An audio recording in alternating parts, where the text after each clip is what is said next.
Day 4 here at Sintra. This is the moment I was waiting for. We arrived yesterday night and everything here was like a ghost town. And today, this morning, oh my gosh, all the tourists are here because it's like a day trip from Lisbon.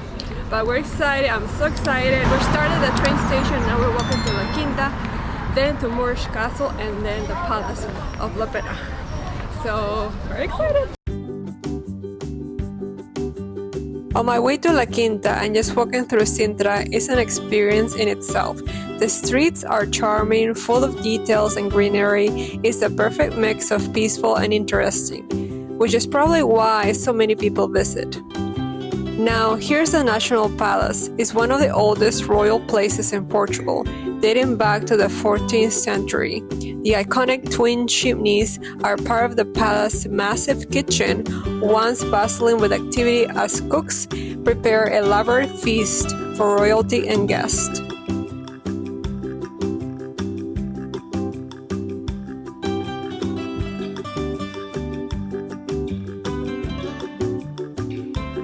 Finally, I made it to La Quinta, but wow, look at that line. This place is famous for its beautiful gardens, secret tunnels, and the initiation well, a deep spiral staircase that symbolizes a journey of spiritual discovery. That was La Quinta. We had to wait 2 hours to get in for the time slot, and it was 12 euros per person. If you are 65, you pay a little less, but not very good at waiting. So now we're heading to Castelo dos Moros.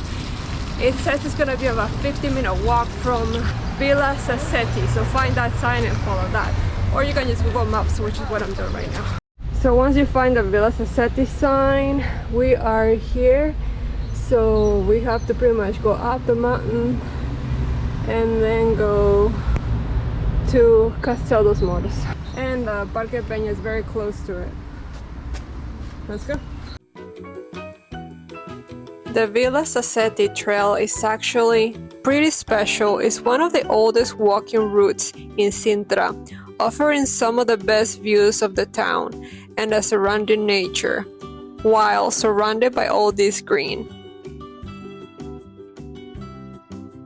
As I make my way along the trail, you start to get these awesome views of Moorish Castle from below. It's cool to see it rising up like that, especially after a nice, quiet walk through the woods. Halfway there. Taking a little break.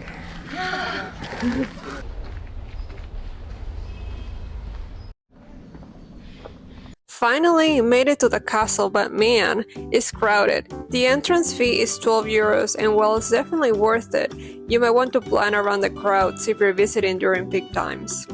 Walking through Moorish Castle now, and it's crazy to think that this place has been here since the 8th century.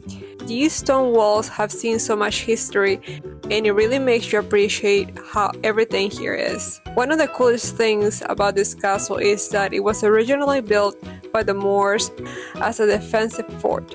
The whole place was designed to protect Sintra from invaders, and you can definitely tell it got some serious strategic spots for defense.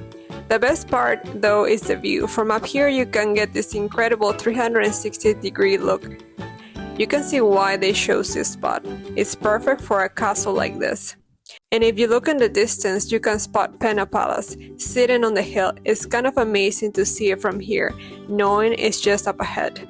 I have definitely spent a good amount of time exploring the castle, and now it's time to head to Pena Palace and see what that's all about.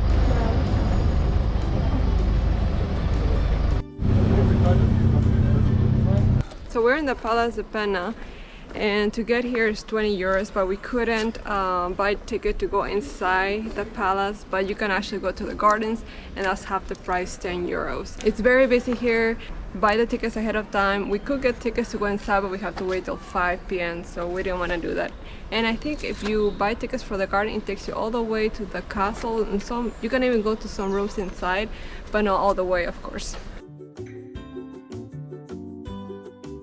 Finally made it to Pena Palace, and wow, look at this place. As soon as you step up to it, the first thing that hits you is the color. The palace is absolutely bursting with vibrant colors, yellows, reds, and even some purple tile work.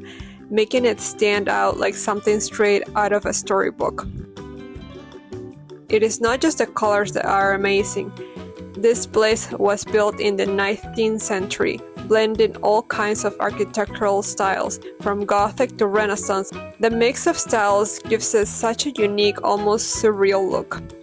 One thing I find fascinating is that the whole design was inspired by King Ferdinand II, who was an artist himself. He wanted the palace to be both a royal residence and a place of artistic expression, and it definitely shows in every detail here. I could probably spend hours here just exploring all the nooks and crannies of the palace. And the views from up here, incredible. You can see all Sintra and the surrounding hills. This palace was also built on the top of the hill, which made it more of a fortress than a royal home.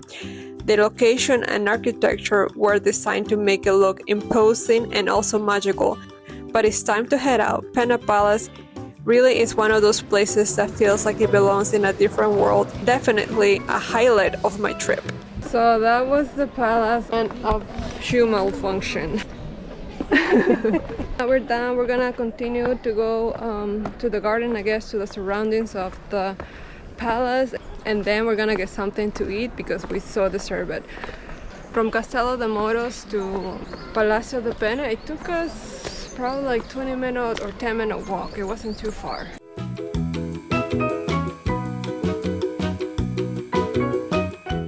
Walking back, I see a lot of tuk-tuks, and they're asking us if we want to ride back to the center. It's about €5 per person, but it should take us 40 minutes, I'm guessing, and it's downhill, so it shouldn't be that bad. Jesus Christ!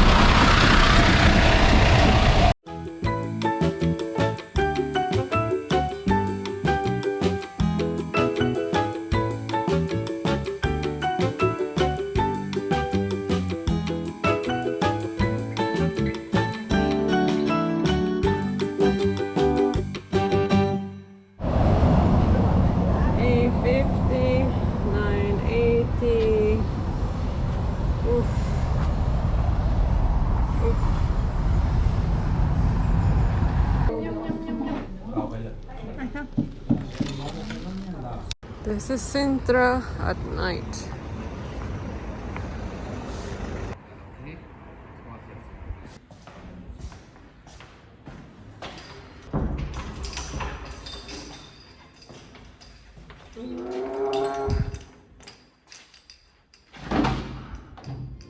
Hey guys, thank you for watching.